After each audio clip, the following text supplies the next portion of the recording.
India is hurting the American firms. In fact, in the latest, the Democratic Congresswoman Pramila Jayapal has said that Trump administration's crackdown on immigration has threatened people-to-people ties between India and the United States. The U.S. lawmakers have warned that President Donald Trump-led administration's decisions to impose 50% tariff on India and the hiked fee on H-1B visas hurt American businesses.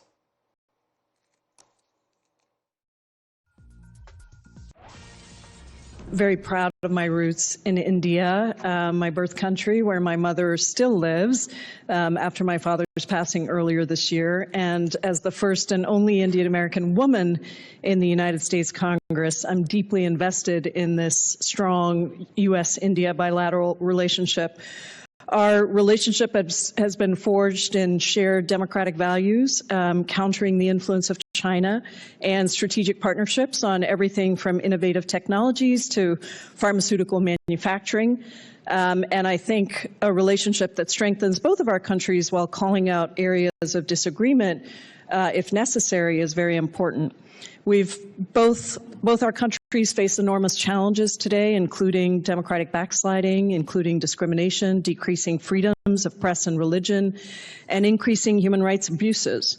We also are facing challenges around tariffs, both here in the United States and in India. These tariffs are damaging India's economy and also hurting American businesses and consumers. Just last week, I heard from a fifth-generation family-owned company in Washington state that relies on agricultural products from India that can't be sourced at scale in the United States. They told me that these tariffs are the greatest threat to their business in over 120 years, and they're looking at either downsizing or offshoring their production to meet increased costs.